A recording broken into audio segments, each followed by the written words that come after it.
करते हैं प्रभु यीशु मसीह कि आपने प्रभु मुझ जैसे मिट्टी को प्रभु आपने स्मरण किया। प्रभु आपका वचन बताती है मनुष्य क्या है, मनुष्य तो मिट्टी है।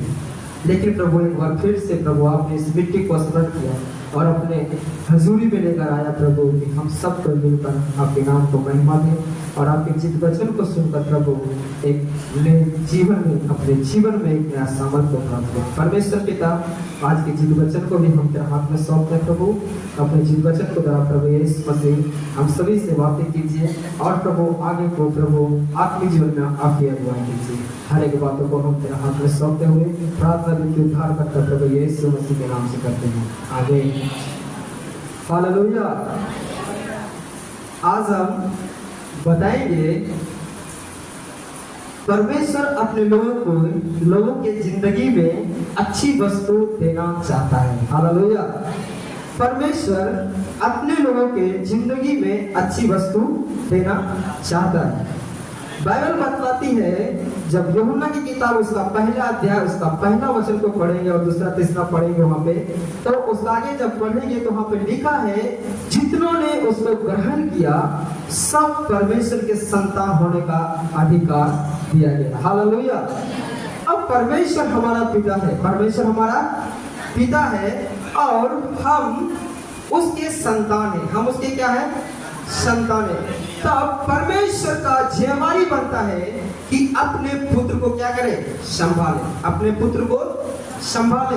जब एक व्यक्ति प्रभु यीशु मसीह पर विश्वास करके अपने पापों से मन फिराकर और पिता पुत्र पवित्र आत्मा के नाम से बपतिस्मा लेते हैं, वो सब कोई परमेश्वर के संतान होने का अधिकार उसको मिलता है। हालेलुया।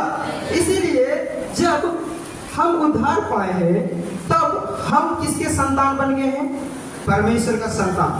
हम क्या है? परमेश्वर का संतान है और परमेश्वर हमारा पिता है। परमेश्वर हमारा पिता है। अब परमेश्वर हमारा पिता है जो उसका जिम्मेदारी बनता है कि हमें देखभाल करे।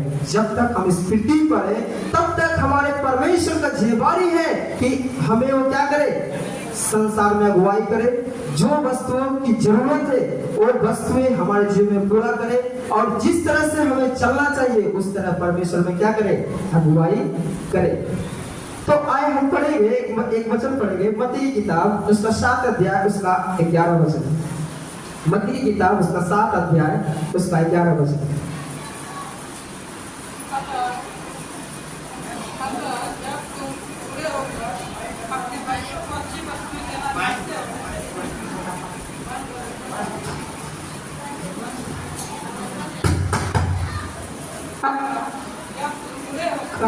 अपने बच्चों को अच्छी वस्तुएं देना जानते हो तो तुम्हारा स्वर्गीय पिता अपने मांगने वालों देगा। हालेलुया। यहाँ पर इस वचन यीशु मसीह कहता है लोगों से, जब आप एक बुरा व्यक्ति, एक बुरा पिता होकर जो बुराई में डूबे रहकर अपने पुत्र के लिए अच्छी वस्तु देना चाहता है, अपने पुत्र के लिए भलाई करना चाहता है, अपने पुत्र के भविष्य के बारे में सोचता है, तो आपका जो स्वर्गीय पिता है वो कितना सोचता होगा। हालेलुया। यहाँ पर परमेश्वर यीशु मसीह इस वचन को बताते हैं उन लोगों को जो लोग इजराइल लोग, जो यहूदी लोग जो वहां पर थे, और उसने इस वचन को इसलिए दिया ताकि आप और हम समझ सके हमारा परमेश्वर क्या चाहता है हमसे और तो क्या करना चाहता है हमारे जिंदगी में। हालेलुया। इसीलिए जब हम देखते हैं संसारी पिता को, जब हम एक संसारी पिता को देखते हैं तब उसने हमारे बारे में, अपने पुत्र के बारे में, अपने पुत्र के भविष्य के बारे में वो अच्छी बातें सोचता है। यहाँ पे कोई है जो अपने पुत्र के बारे में सोचेंगे, गलत सोचेंगे और अपने पुत्र के भविष्य के बारे में कुछ करना चाहेंगे? संसार, पूरी संसार अपने पुत्र के भविष्य के लिए अपना पूरा जिंदगी क्या करता है? बिताता है, ताकि हमारा पुत्र जो आने वाला पीढ़ी है उसको कोई तकलीफ ना हो, उसको कोई जिंदगी में कोई परेशानी ना हो।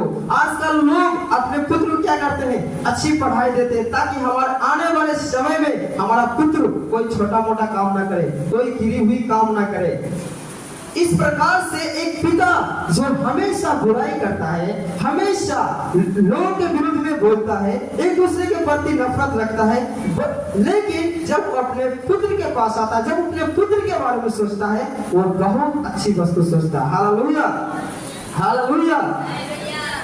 हमारे पिताजी जब हम कॉलेज में पढ़ रहे थे तो हमारे पिताजी एक साल मीट और मछली और कुछ भी नहीं खाए। मैं एक दिन फोन करके पूछा कि चिकन को खाए कि नहीं, तो उसने बोला पैसा नहीं है। मैं बोला क्यों? उसने बोला हर महीना तेरे को देना पड़ता है, तो हमारे पास पैसा कहाँ से आएगा?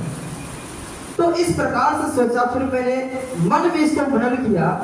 हमारे संसारिक पिता होकर हमारे जिंदगी संवारने के लिए, हमारा लाइफ को बनाने के लिए हमारे पिताजी बहुत कुछ क्या किया, और उसने हमारे लिए क्या क्या सारे जरूरत को पूरा किया। और उसने हमारे पिताजी सिर्फ साल में 3 महीना काम करते हैं, और 3 महीना काम करके हमारी पढ़ाई की खर्चा 1.5 लाख रुपया और परिवार को देखना और सारे जरूरतें वो क्या किया, पूरा किया।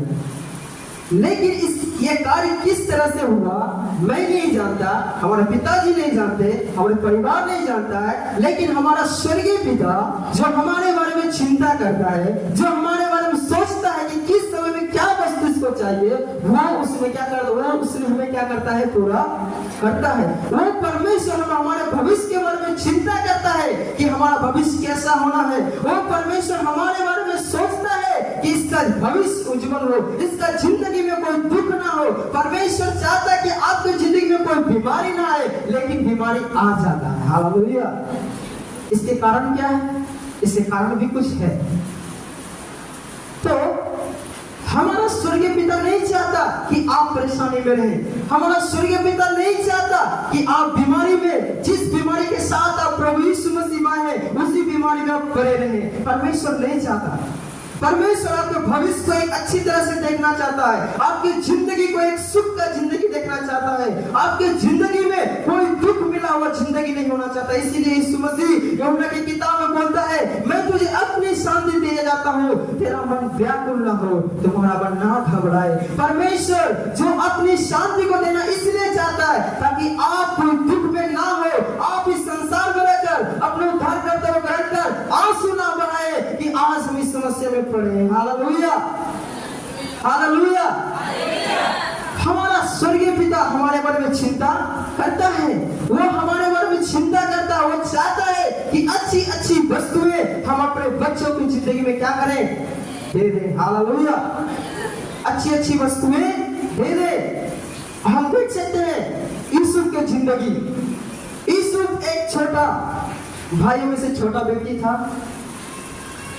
पिताजी का दुलारा लड़का था, लेकिन पिताजी की कोई चिंता नहीं था उसके भविष्य के बारे में। लेकिन वो अपने पुत्र से बहुत प्रेम करता था। लेकिन उसका स्वर्गीय पिता जो उसको बनाया है, वो परमेश्वर उसको छोटे लड़के में उसको दर्शन दिया, उसको स्वप्न में कह दिया मैं तुझे एक प्रधानमंत्री बनाऊंगा। वो परमेश्वर उसके बारे में क्या कर रहा था, चिंता कर रहा था। उसके बाद परमेश्वर को चिंता था कि ये हमारी आज्ञा पर चल रहा है, हमारा फर्ज बनता है कि इसके लिए क्या करें, हम कुछ करें। इसीलिए उसने यूसुफ को शब्द दिया, और यूसुफ ने अपने जिंदगी में कभी भी पाप नहीं किया। बाइबल कभी नहीं बताता यूसुफ के बारे में उसने पाप किया है। तो एक ऐसा जिंदगी जैसा यीशु मसीह जिंदगी जिया, वैसा जिंदगी जिया। हालेलुया। यीशु मसीह की जिंदगी में भी देखते हैं, कहीं पे नहीं लिखा है कि यीशु मसीह ने पाप किया। वैसे ही यूसुफ की जिंदगी में भी उसने देखा, उसमें बाइबल में आप पढ़ेंगे तो कहीं भी नहीं लिखा कि यूसुफ ने गलती किया। अब उसने परमेश्वर की दृष्टि में सिद्ध होकर चलना शुरू किया, परमेश्वर ने उसके बारे में चिंता करना शुरू किया, परमेश्वर ने उसके भविष्य के बारे में सोचना शुरू किया, परमेश्वर ने उसको एक अच्छा पद देकर एक अच्छे ऊंचे स्थान पर रखने के लिए विचार किया। और समय आया, परमेश्वर ने उसको क्या किया, दिया। परमेश्वर ने क्या किया, दिया। वैसे ही हम मसीह यीशु में हैं, तो हमारे प्रति भी परमेश्वर का ख्याल है, हमारे प्रति भी परमेश्वर चाहता है कि एक ऊंचे स्थान पर रखे। परमेश्वर में चाहता है कि हम दुख में ना रोए, हम बीमारी में ना रोए, रहे, शैतान की बंधनों में हम ना रहे। परमेश्वर चाहता है कि आजाद कर दे। परमेश्वर चाहता है कि ऐसा जिंदगी, एक स्वतंत्र जिंदगी जिससे मनुष्य खुश के साथ हमारी आराधना कर सके। Hallelujah, hallelujah. मैं एक कहानी बताऊंगा। आप सभी लोग जानते होंगे कोलगेट के बारे में। कितने लोग कोलगेट के बारे में जानते हैं? सभी को जानते हैं। हमारे घर में वो क्या है, उपयोगी चीज है हर दिन का, हम सभी लोग जानते हैं। लेकिन ये कोलगेट हमारे घर में आया, ये तो बहुत अच्छी की बात है। हमारे क्या है, दांत को मजबूत करना, ये तो बहुत ही अच्छी की बात है। लेकिन जब इसके पीछे का राज जब देखेंगे, आप सुनकर हैरान रह जाएंगे। Hallelujah, hallelujah. कोलगेट, ये कोलगेट जो बना है, ये अमेरिकन कंपनी है। कहाँ का कंपनी है? अमेरिकन कंपनी है। ये विलियम कोलगेट जो इंग्लैंड में रहने वाले थे, उसने, उसके पिताजी छोटा था, उसका पिता, जब वो छोटा था, उसका पिताजी एक किसान था। एक छोटा सा साधारण सा किसान अपने फैमिली को सिर्फ वो देखभाल के लिए उतना ही पैसा उसके पास आता था ताकि वो अपना परिवार को अच्छी तरह से जिंदगी परिवस्थित कर सके। तब उसने जब थोड़ा बड़ा हुआ, उसने एक निर्णय लिया कि हम एक बिजनेस करना है। हम किसान में रहकर इस प्रकार की समस्या में पड़ना नहीं है, हम एक बिजनेस करना है। उसने इंग्लैंड को छोड़कर उसने अमेरिका चला गया। कहाँ चला गया? अमेरिका गया। अमेरिका में जब उसने गया, जब उसने अमेरिका में गया, उसने एक कंपनी को स्टार्ट किया, साबुन का और मोमबत्ती का कंपनी क्या किया, स्टार्ट किया। जब उसने उस कंपनी को स्टार्ट किया, कुछ ही साल के बाद उस कंपनी डूब गया, कंपनी खत्म हो गया। ये निराशा में आ गया। क्या हो गया? निराशा आ गया। एक दिन जब ये निराशा में था, जब इसका कंपनी डूब गया, जब ये अपने आप को निरुत्साहित सोच रहा था, जब ये पूरा डिस्ग्रेस हो गया, तब एक दिन क्या हुआ, परमेश्वर का दास उसके पास आया और बोला, विलियम कोलगेट, क्या हुआ? उसने बोला, हमने तो कंपनी स्टार्ट किया था, लेकिन हमारे कंपनी में कुछ गड़बड़ी होने के कारण हमें लॉस हो गया और हम कंपनी हमारा डूब गया। इस प्रकार से उसने बोला चिंता करने की बात नहीं है, हमारा परमेश्वर आपके बारे में चिंता करता है, हमारा परमेश्वर आपके बारे में, भविष्य के बारे में सोचता है। इस प्रकार से उसको सतावना दिया और उसने कहा, मैं 4 बात बोलता हूँ आपको, जिस दिन से आप 4 बात इसको आप अनुसरण करेंगे, तो वो आपका वही कंपनी आपका ऐसा बन जाएगा जो लोगों के लिए बहुत बड़ी आशीष को लेकर आएगा। हालेलुया। तब उसने बोला क्या? पहला उसने बोला पहला उसने बोला कि अपने हर एक सिचुएशन में परमेश्वर को पहला स्थान देना। हर एक सिचुएशन में परमेश्वर को पहला स्थान देना, चाहे आपको हानि हो जाए, चाहे आपको नफा हो जाए, पहला स्थान किसको देना है? परमेश्वर को। परमेश्वर को कभी तो कोसना मत। अगर तेरे को नफरत, अगर तेरे को किसी प्रकार सिचुएशन में प्रॉब्लम आ जाए, या तेरा कंपनी में घटा आ जाए, या किसी प्रकार का परेशानी आपके जीवन में आए, परमेश्वर को पहला स्थान देने से आप कभी इनकार करना नहीं। हर एक परिस्थिति में अपने जीवन में पहले किसको स्थान देना है? परमेश्वर को। उसने बोला ठीक है। उसने दूसरी बात उसने कहा, दूसरी बात आपको क्या करना है?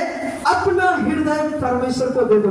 अपना हृदय परमेश्वर को दे दो। इस बात को उसने भी स्वीकार किया, और इस बात को स्वीकार करने के बाद उसने कहा, तीसरी बात यह है कि हर दिन तुम प्रार्थना करना, जानने, परमेश्वर की इच्छा जानने के लिए अपनी जिंदगी में। परमेश्वर की इच्छा क्या है आपका जिंदगी में, इसके लिए परमेश्वर की इच्छा जानने के लिए अपनी जिंदगी में तो हर दिन परमेश्वर से प्रार्थना करना। हालेलुया।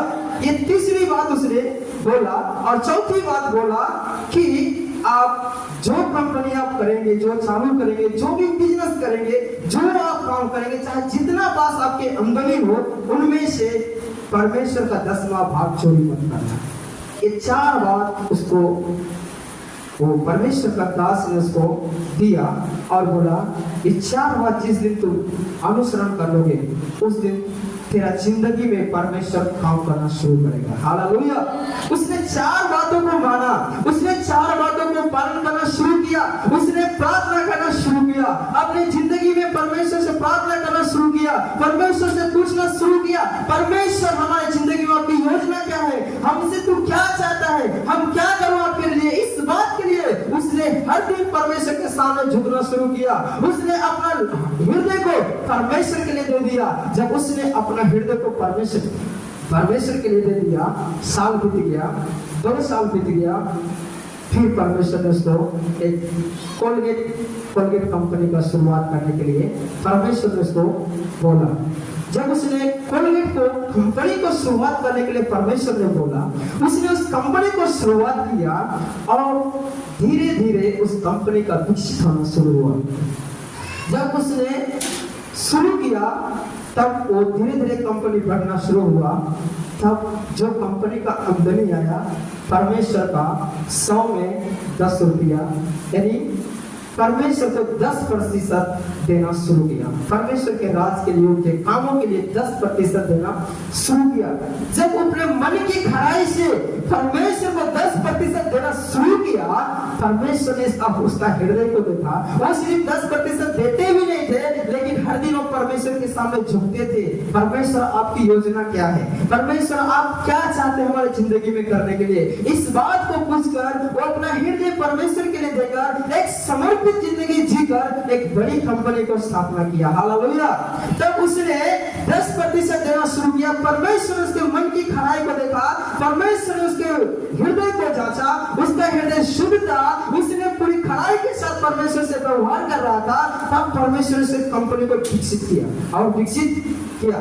जब उसने देखा कि हमारे कंपनी में बढ़ोतरी हो रहा, जब हम परमेश्वर को दे रहे हैं, हम परमेश्वर के लिए समय दे रहे हैं, हर एक सिचुएशन में परमेश्वर को समय दे रहे हैं, हम अपने हृदय परमेश्वर को दे दिए हैं, दशमांश दे रहे हैं, तब वो क्या देखा कि हमारा कंपनी का जो है वो विकसित बहुत बढ़ रहा है। जब वो बढ़ रहा था तब उसने परमेश्वर से एक पास किया, परमेश्वर आपने हमें कंपनी को मदद किया है। उसने झुककर परमेश्वर को बोला, परमेश्वर आपने हमारे कंपनी को मदद किया है, हमारे कंपनी को बढ़ने में सहायता कर रहा है, इसलिए हम आपके राज के बढ़ोतरी के लिए हम 20% दे दूंगा प्रभु।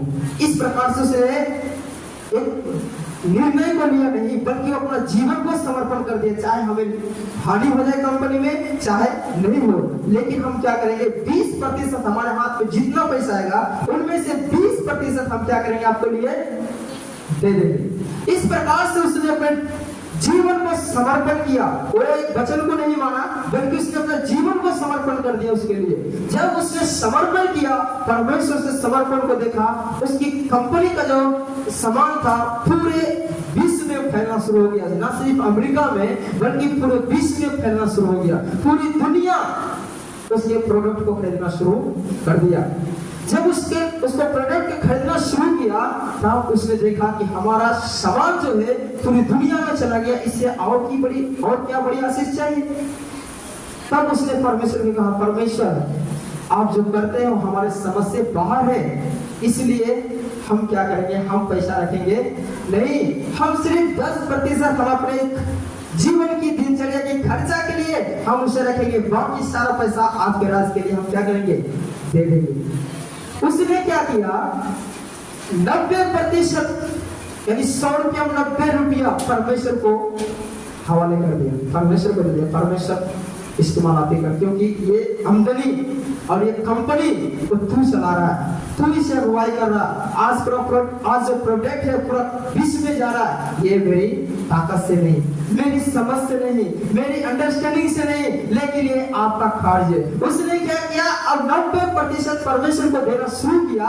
परमेश्वर ने उसको क्या किया, ऊंचा किया और उसने बहुत सा थियोलॉजिकल मिशनरियों को सपोर्ट किया, कॉलेज को खोला। अभी अमेरिका में एक हॉस्पिटल है, उस हॉस्पिटल को उसके ऊपर उसने एक घड़ी लगाया, घड़ी का निशान है। जब उससे पूछा विलियम कोलगेट से, आपने घड़ी का निशान क्यों लगाया है? बोला, ये घड़ी का निशान इसलिए लगाया हूँ, जितने लोग परमेश्वर को समय देते हैं वो परमेश्वर से आशीष को पाते हैं। ये कंपनी आज हमारा इतना बड़ा है, ये हमारे बदौलत से नहीं, बल्कि हमने परमेश्वर को समय दिया, परमेश्वर ने हमको दिया है। ये परमेश्वर का दिया हुआ, इसलिए ये घड़ी साबित करता है कि कैसे एक व्यक्ति परमेश्वर का समय देकर परमेश्वर से आशीष को प्राप्त किया। हालेलुया। इसीलिए हमें एक ऐसी जिंदगी जीना है जिसमें कोई दुख ना हो। अगर हम परमेश्वर के मार्ग में चलना शुरू करेंगे, उसके वचन पर चलना शुरू करेंगे, आपके पास कोई रोग नहीं आएगा। दाऊद कहता है मेरे निकट 1000 तेरे दाहिनी ओर 10,000 गिरेंगे परंतु तेरे पास नहीं आएगा। क्यों नहीं आएगा? क्योंकि वो एक ऐसा जन है जो परमेश्वर के मार्ग पर चलता है। वो एक ऐसा जन है जो परमेश्वर की अगुवाई के अनुसार चलता है। फिर उसे कौन गिरा सकता है? कौन विपत्ति उसको नीचे कर सकता है? कोई नहीं। हमारा परमेश्वर से बड़ा कोई नहीं है। इसलिए आप एक ऐसा जिंदगी जीने के लिए समर्पण करें। आप वचन को नहीं, नया नियम दान के बारे में नहीं बताता है, लेकिन एक समर्पण के बारे में बताता है। यदि पुराने नियम से बढ़कर देने के लिए नया नियम बोलता है समर्पण, इस प्रकार से बोलता है। तो हम एक ऐसी जिंदगी जीना है जिससे हम परमेश्वर से आशीष को प्राप्त कर सकते हैं। अगर हम एक अच्छी जिंदगी नहीं जिएंगे और उसी पाप में हम रहेंगे तो क्या परमेश्वर में चंगाई देगा? क्या परमेश्वर आपको चंगाई के लिए बुलाया है? क्या परमेश्वर इसलिए बुलाया कि आप कलीसिया में आए, 1 साल रहे, आपका बीमारी चला जाएगा, फिर आप क्या करें? जाके मूर्ति पूजा करें? इस तरह से परमेश्वर बुलाया क्या? नहीं, परमेश्वर इस तरह से नहीं बुलाता कि जिसको भी परमेश्वर बुलाता है वो पूरी रीति से उसको छुटकारा देकर एक आजाद का जिंदगी देता। हालेलुया। इस्राएल को जब परमेश्वर ने छुड़ाया, उसको पूरी रीति से छुड़ाया ताकि वो एक जिंदगी, ऐसी जिंदगी जिए कि उसके जिंदगी में कोई परेशानी ना हो, दोबारा वो बंधुआई में ना जाए। लेकिन पाप मनुष्य को क्या किया? उसी बंधुआई में लेकर चला गया। परमेश्वर उस बंधुआई से उसको छुड़ाया, परमेश्वर उसको आजाद किया। परमेश्वर एक आजादी का जिंदगी दिया, एक खुशी का जिंदगी दिया, एक मनमानी जिंदगी दिया। लेकिन उसने क्या किया? उस जिंदगी को जीने के लिए एक्सेप्ट नहीं किया। उसको पाप में बहुत मस्ती लगा, इसलिए क्या किया उसने? फिर पाप किया, फिर परमेश्वर की ओर से विपत्ति आ गई। तो हमें समझना है परमेश्वर हमारे जिंदगी के बारे में सोचता है, हमारे लाइफ के बारे में सोचता है, एक अच्छी जिंदगी देना चाहता है। लेकिन हम एक ऐसा व्यक्ति है जो जिंदगी को प्राप्त नहीं करना चाहते। संसार में भी ऐसे कई पुत्र हैं जो उसका पिताजी उसको पढ़ाना चाहता है, एक अच्छी जिंदगी के, एक भविष्य के बारे में उसके बारे में सोच रहा है, लेकिन पुत्र पढ़ने के लिए तैयार नहीं रहता। पुत्र अपने पिताजी के मार्ग पर चलने के लिए तैयार नहीं रहता। पुत्र पिताजी के बातों को क्या करता? नकार देता। और अंत में जब उसका पिताजी गुजर जाता है फिर लास्ट में वो पछताता है। शायद उस समय हमारा पिताजी बोल रहा था अगर मैं पढ़ लेता तो हमारा जिंदगी क्या हो जाता? सवर जाता। लेकिन नहीं पढ़ने के कारण वो क्या हो रहा? रिटायर होना पड़ता है। मेरा बड़ा भैया जब वो 5वीं क्लास में पढ़ रहा था, वो स्कूल नहीं जाने के कारण पिताजी उसको एक दिन बहुत मारा। उसको घुटना में जाम हो गया था, इतना मारा था। उसने बोला हम पढ़ाई वढ़ाई नहीं करेंगे, हम जाके काम करेंगे। जब उसने काम करना शुरू किया, पैसा तो आना शुरू हो गया, अच्छा जिंदगी जी रहा है, लेकिन जब कुछ परिवार हो गया तब ने वो अपने पिताजी की बातों को याद किया। सचमुच में अगर मैं उस समय पढ़ लेता तो आज हमको ये सारा काम करना नहीं पड़ता। इसीलिए एक पिताजी आपके भविष्य के बारे में अच्छा सोचता है। आपका एक पिताजी अपने पुत्र के लिए ऐसा सोचता है कि उसके जीवन में कोई दुख ना हो। उसी प्रकार से यीशु मसीह कहता है जब आप एक बुरे पिता होकर, एक बुरे पिता होकर अपने पुत्र के लिए अच्छी चीजों में देना सोचते हो तो हमारा स्वर्गीय पिता जो परम पवित्र है, जो कभी बुराई सोचता नहीं है, क्या वो आपके जीवन में बुरा करेगा? क्या वो बुरा करेगा? अगर बुराई आ गया तो फिर कहां से आ गया? क्या पिताजी ने दिया है? क्या पिताजी ने हमारे बारे में कुछ गलत सोचा है? नहीं, हमारे गलती के कारण हम दुख भोगते हैं। इसीलिए परमेश्वर यीशु मसीह आप लोगों से बोलता है तुम पवित्र बनो जैसा तुम्हारा स्वर्गीय पिता पवित्र है। जब आप पवित्र बनोगे तो आपके जीवन में कोई दुख नहीं होगा, कोई परेशानी नहीं होगा, कोई तकलीफ नहीं होगा, कोई बीमारी आपको नहीं छुएगा, कोई जादू टोना आपके ऊपर चलेगा नहीं। लेकिन जब जादू टोना कोई कर देता है, हमको लग जाता है, तब हम सोचते हैं परमेश्वर हमारा क्या है, रखवाला नहीं है। हमारा परमेश्वर हमारे ऊपर ध्यान नहीं दे रहे हैं। हम इतना गिड़गिड़ा के प्रार्थना करते हैं लेकिन परमेश्वर मेरी प्रार्थना को सुनते हैं नहीं। इस प्रकार से सोच आता है, शैतान उसके मन में डाल देता है, देखो तू कलीसिया जाता है, प्रार्थना करता, परमेश्वर उत्तर नहीं देता है तो परमेश्वर तेरे से प्रसन्न नहीं है, परमेश्वर तेरे से नफरत करता है, इसलिए तू छोड़ दो। इस प्रकार की सोच मन में लाता शैतान और आपको क्या करता? भटका कर उस समस्या में डाल देता। हालेलुया। इसीलिए आप परमेश्वर पर दोष ना लगाए कि परमेश्वर ने क्या किया है, समस्या दे दी है, ऐसा नहीं है। बाइबल बताती है अगर कोई परीक्षा में पढ़ता है तो अपने ही कार्य की वजह से वो फंसता है, अपने पापों की वजह से फंसता है। जो वो कार्य करता है उसी के थ्रू वो क्या करता है, फंस जाता है। इसलिए हम एक क्रिश्चियन, एक मसीह होने के नाते, हम परमेश्वर के संतान होने के नाते अपने परमेश्वर के विचार को सोचना है और बुराई से छोड़कर परमेश्वर के मार्ग में आना। हालेलुया। परमेश्वर के लिए अपना जिंदगी को क्या करना है, देना है। पहली बात विलियम कोलगेट उसने क्या किया, अपना जिंदगी के हर एक सिचुएशन में पहला स्थान परमेश्वर को दिया। आप भी एक ऐसा निर्णय ले लें कि हम अपना जिंदगी जब तक हम पृथ्वी पर जीवित हैं तब तक उसमें से पहला स्थान परमेश्वर का होगा। Hallelujah, hallelujah. सभी लोग अपने हाथों को उठाएंगे और कहेंगे, मेरे पीछे बोलेंगे, परमेश्वर आज से हम अपने जिंदगी में हर एक परिस्थिति में पहला स्थान आपको दूंगा, क्योंकि आशीष आपकी ओर से है। हालेलुया।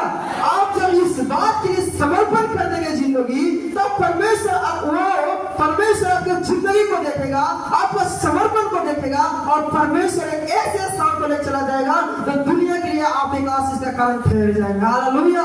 विलियम कोलगेट को परमेश्वर ने इस स्थान पर खड़ा कर दिया, इस इतना ऊंचा स्थान पर खड़ा कर दिया, आज पूरी दुनिया उसके बारे में जानता है। हालेलुया। आज उसका समान जिस कार्य को से शुरू किया उस प्रोडक्ट आज पूरी दुनिया में जाकर चलता है। हालेलुया। और कोई भी व्यक्ति सुबह उठते ही उसका प्रोडक्ट को पकड़ता है। Hallelujah, hallelujah, hallelujah. परमेश्वर आपको ऐसा बना देगा कि आप जब परमेश्वर के मार्गों में चलना शुरू करेंगे, जब अपना जिंदगी में परमेश्वर को पहला स्थान देना शुरू करेंगे, आप एक ऐसी जिंदगी जिएंगे जो दुनिया के लिए आशीष का कारण होगा। Hallelujah, hallelujah, hallelujah. दूसरी बात, उसने अपने जीवन में परमेश्वर की इच्छा जानने के लिए हर दिन सुबह में परमेश्वर के सामने झुकता था। हालेलुया। दूसरी बात, और हमारा नीति वचन की किताब भी बोलता है कि जो कोई तड़के उठकर परमेश्वर में खोजता है वो उसे पाता है। विलियम कोलगेट ने उसने पहला स्थान देकर और हर एक सिचुएशन में वो अपने पहला स्थान परमेश्वर को देकर हर दिन सुबह उठकर वो परमेश्वर के पास झुकता था, परमेश्वर के सामने गिरता था और परमेश्वर को ढूंढता था, परमेश्वर की अगुवाई खोजता था, परमेश्वर से मार्गदर्शन मांगता था और तब वो अपनी जिंदगी को शुरुआत करता था उस दिन। हालेलुया। इसलिए हर एक विश्वासी को चाहिए कि हम हर दिन अपना जिंदगी सुबह उठते ही परमेश्वर के सामने गिरना है, परमेश्वर के सामने हमारा सर झुकना है और परमेश्वर से अगुवाई मांगना है, परमेश्वर से गाइडेंस मांगना है, ताकि हमारा जिंदगी परमेश्वर के द्वारा चला जाए, ना कोई शैतान के द्वारा। हालेलुया। अगर जिस दिन आप प्रार्थना नहीं करेंगे सुबह, याद रखिए उस दिन आपका जिंदगी को शैतान अच्छी तरह से अगुवाई करेगा। हालेलुया। इसलिए जब हम सुबह में उठकर प्रार्थना करते हैं, परमेश्वर की अगुवाई को खोजते हैं, इसका मतलब यह है कि हम अपने इच्छा के अनुसार नहीं जीना चाहते, लेकिन हम अपने परमेश्वर यहोवा के अनुसार जीना चाहते हैं, जो मुझे संसार के कुपत्तियों से क्या कर छुड़ा कर एक अच्छी जिंदगी देता। हालेलुया। इसलिए हम हर दिन सुबह उठते ही परमेश्वर के सामने गिरना। जिस दिन आप गिरेंगे उस दिन से आप परमेश्वर आपका समर्पण को देख लेगा और वो जान जाएगा कि व्यक्ति अपने आप को दीन कर दिया और इसलिए इसको क्या करना है, करना है। यीशु मसीह का इब्रानी किताब में देखेंगे, यीशु मसीह के बारे में बोलता है, यीशु मसीह ने इतना सुन कर दिया और उसने जब सुन किया परमेश्वर ने उसको सिरों में ठहरा दिया। हालेलुया। जिस दिन आप सुबह में उठकर परमेश्वर के सामने झुकना शुरू कर देंगे, अपने आप को शून्य बनाना शुरू कर देंगे, उस दिन से परमेश्वर आपको शिरोमणि बनाना शुरू कर देगा। Hallelujah, hallelujah. इसलिए हमें चाहिए कि हर दिन परमेश्वर के सामने झुके, तब एक दिन आप शिरोमणि के रूप में क्या हो जाएंगे, खड़ा हो जाएंगे। जैसे विलियम कोलगेट खड़ा हो गया, उस प्रकार से शायद उस आप बिजनेस में नहीं खड़ा होंगे, परमेश्वर आपके बारे में कुछ दूसरे रास्ते के बारे में सोचा है। परमेश्वर आपके भविष्य के बारे में जानता है। परमेश्वर आपको दूसरे रास्ते से खड़ा करेगा, लेकिन वो जरूर खड़ा करेगा। परमेश्वर, आप जब इतिहास पढ़ के देख लेंगे, बाइबल के इतिहास पढ़ लेंगे, मिशनरियों का इतिहास पढ़ लेंगे, ऐसा कोई वहां मिशनरी नहीं था, वहां पर ऐसा कोई परमेश्वर का दास नहीं था जिसने परमेश्वर के लिए किया और वो आशीष नहीं पाया। ऐसा कोई इतिहास नहीं बताता हमारे मिशनरियों का। जितने मिशनरी के बारे में आप पढ़ेंगे, सब के बारे में यही देखता है, समर्पण जब उसने किया, परमेश्वर की ओर से आशीष आना शुरू किया। हालेलुया। इसलिए आज हमारे कलीसिया में एक समर्पण का जिंदगी नहीं है। परमेश्वर चाहता है कि आप अपना जिंदगी समर्पण करें। आज कलीसिया में बहुत से भीड़ तो होते हैं, लेकिन एक समर्पण का जिंदगी नहीं है। अपना जिंदगी समर्पण नहीं करना चाहते हैं। वो कलीसिया आते हैं, फिर बाद में जाके वही दारू पीते हैं, वही गाली देते हैं। उसको कितना भी वचन से आप बता दीजिए, वो सुधरने वाला नहीं, क्योंकि वो अपना जीवन को समर्पण करता ही नहीं है। अगर आप जिस दिन परमेश्वर के लिए अपना जिंदगी समर्पण कर देंगे, उस दिन से आपकी जिंदगी में बदलाव आना शुरू हो जाएगा। आपकी जिंदगी में एक बदलाव आना शुरू होगा, परमेश्वर की झलक आना शुरू होगा, परमेश्वर के व्यवहार आपके अंदर आना शुरू हो जाएगा। हालेलुया। इसलिए हम चाहिए कि हम अपना जीवन को समर्पण कर दें। Hallelujah, hallelujah, hallelujah, hallelujah, hallelujah, hallelujah. Volume जैसे जैसे बढ़ते जाओ, थोड़ा थोड़ा वॉल्यूम बढ़ता जाता है, राइट? वैसे ही थोड़ा थोड़ा बढ़ता है। 10 बार बोला था जाके हालेलुया, ये तो हालेलुया, हालेलुया, हालेलुया, हालेलुया। इस तरह से वॉल्यूम नहीं बढ़ना। हमारे अंदर एक जोश होना है, एक समर्पण वाला व्यक्ति होना है, ताकि हमारे अंदर से जब जोश निकलेगा, वही एक दूसरे को क्या करेगा? मोटिवेट करेगा। हालेलुया। जो बातें हमारे अंदर से निकलेगा, वही दूसरों को मोटिवेट करेगा, और वही व्यक्ति फिर क्या हो जाएगा? यीशु मसीह में आएगा। हमारा बातों को सुनकर, हमारे कैरेक्टर को सुनकर। और तीसरी बात क्या किया? Give your heart to God. अपना हृदय परमेश्वर को लिए देना। सबसे बड़ी बात, सबसे बड़ी बात, परमेश्वर को अपना हृदय देने का मतलब क्या है? जब तक हम अपना हृदय परमेश्वर को नहीं देंगे, तब वो किसका हृदय है? हमारा, राइट? हम जो चाहेंगे वो करेंगे, राइट? और हम जब अपना हृदय परमेश्वर को नहीं दिए हैं, तो हमारे पास है, तो कोई भी व्यक्ति हमारे हृदय में एंट्री कर सकते हैं, कोई भी कर सकते हैं, क्योंकि हमारे हृदय के हमारे हृदय के ऊपर किसका अधिकार है? किसी का नहीं है, क्योंकि हम किसी को दिया ही नहीं है। अगर किसी को देंगे तभी उसका क्या होगा? अधिकार हमारे हृदय में होगा। लेकिन हम किसी को दिए ही नहीं, तो अधिकार किसका होगा? किसी का। कोई भी क्या करेगा? आ सकता है। तो उसी प्रकार से आपके मन में अगर आप अपने हृदय को परमेश्वर के लिए नहीं देंगे, और ऑटोमेटिक आप कितना प्रार्थना कर लीजिए, रो रो के प्रार्थना कीजिए, 20 अध्याय का हर दिन बाइबल पढ़िए, शैतान आराम से आपके मन एंट्री कर जाएगा। उसको आप रोक नहीं पाएंगे, रोक नहीं पाएंगे। जब तक आप अपना हृदय परमेश्वर को नहीं दे देंगे, तब तक आप अपने जीवन में पाप को नहीं रोक सकते। हालेलुया। जब आप जिस दिन बोलेंगे परमेश्वर ये हमारा हृदय आपका है, ये हृदय में सिर्फ आपकी बात होना है, उस दिन से परमेश्वर से हृदय के ऊपर अधिकार जताना शुरू करेगा। हालेलुया। और शैतान कहेगा, शैतान ये हृदय समर्पण हुआ हमारे लिए, तू इसके ऊपर अधिकार नहीं जता सकता है, तू इसमें कुछ बुराई नहीं ला सकता है, क्योंकि ये समर्पण किया हुआ हृदय है। उस दिन से परमेश्वर आपका हृदय का रखवाला हो जाएगा। उस दिन आपका हृदय में परमेश्वर राज करेगा, परमेश्वर अपनी बातें डालेगा, अपनी पवित्रता डालेगा, अपनी स्वभाव डालेगा, और ऐसे व्यक्ति बना देगा, वो ऐसा सृष्टिफाई कर देगा कि आप एक ज्योति के समान चमकेंगे। Hallelujah, hallelujah. इसीलिए आप अपना हृदय को परमेश्वर के लिए दे दे, जैसे विलियम कोलगेट ने परमेश्वर के लिए दे दिया। वो तो बिजनेस कर रहा था, लेकिन एक समर्पण व्यक्ति था। वो तो बिजनेस कर रहा था, लेकिन वो पूरी तरह से परमेश्वर के साथ संगति करने वाला था। हालेलुया। उसी प्रकार से हमारा भी होना है। हम एक परमेश्वर के जन होने के नाते हमारा हृदय हमसे संबंध नहीं, हमारा नहीं है, ये परमेश्वर का दिया हुआ है। परमेश्वर के हाथों में दे दे, परमेश्वर को कह दे, परमेश्वर ये हृदय आपका है, आज से हमारा कोई अधिकार इसके ऊपर नहीं है। तब परमेश्वर उसको उस हृदय को अपना हाथ में लेगा और शैतान को चैलेंज करेगा, आकर छू के देख लो, हालेलुया। इसलिए आपको अपना हृदय को परमेश्वर का हम दे दे, तब एक आप अपने पवित्रता को देख पाएंगे और परमेश्वर का पवित्रता को देख पाएंगे, परमेश्वर का स्वभाव को देख पाएंगे, परमेश्वर का नेचर को आप अपनी जिंदगी में देख पाएंगे। हालेलुया। जब तक आपका समर्पण नहीं है, आप कितना भी प्रयास कर लेंगे परमेश्वर के वचन के अनुसार जीने के लिए, कदापि आप नहीं कर पाएंगे। हालेलुया। जिस दिन आप समर्पण कर देंगे उस दिन आप नहीं, परमेश्वर आपका हृदय को हाथों में लेकर चलाएगा। Hallelujah, hallelujah, hallelujah, hallelujah. और चौथी बात, लास्ट बात, give your time to God. Hallelujah. अपना दशमांश परमेश्वर को दे दे। जो परमेश्वर का है वो परमेश्वर को दे दे। हालेलुया। जो परमेश्वर है का है वो परमेश्वर को दे दे। हालेलुया। परमेश्वर का वचन साफ रीति से बताता है तो तुम्हारे लिए भी दिया जाएगा। और वो परमेश्वर का दास ने विलियम कोलगेट से यही बात कहा, जिस दिन तुम परमेश्वर को देना शुरू करो, परमेश्वर भी तेरे को देना शुरू करो। जब तक आप मुट्ठी बांध के रखेंगे और कहेंगे हमको चाहिए, ऊपर से आशीष आएगा, गिर जाएगा नीचे, आपका हाथ में जाएगा ही नहीं। जिस दिन आप इसको खोलेंगे नहीं, तब तक वो आपके अंदर जाएगा नहीं आशीष। जिस दिन आप खोलेंगे तो जो आपका हाथ में वो पहले क्या हो जाएगा, गिर जाएगा।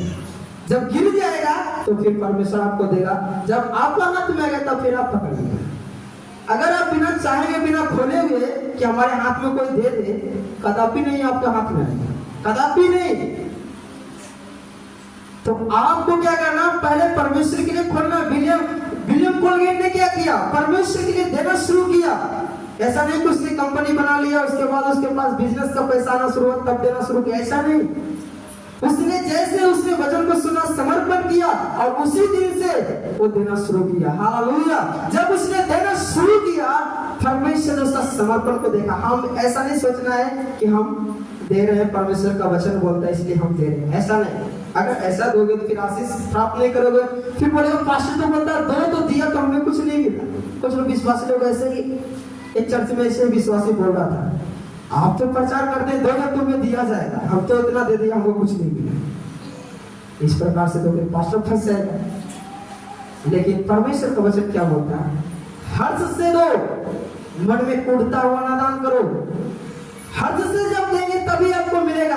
अगर पास्टर बोल रहा है दान दो दान दो दान दो, फिर पॉकेट से 10 रुपया निकला, उसके बाद परमेश्वर क्या देगा आशीष?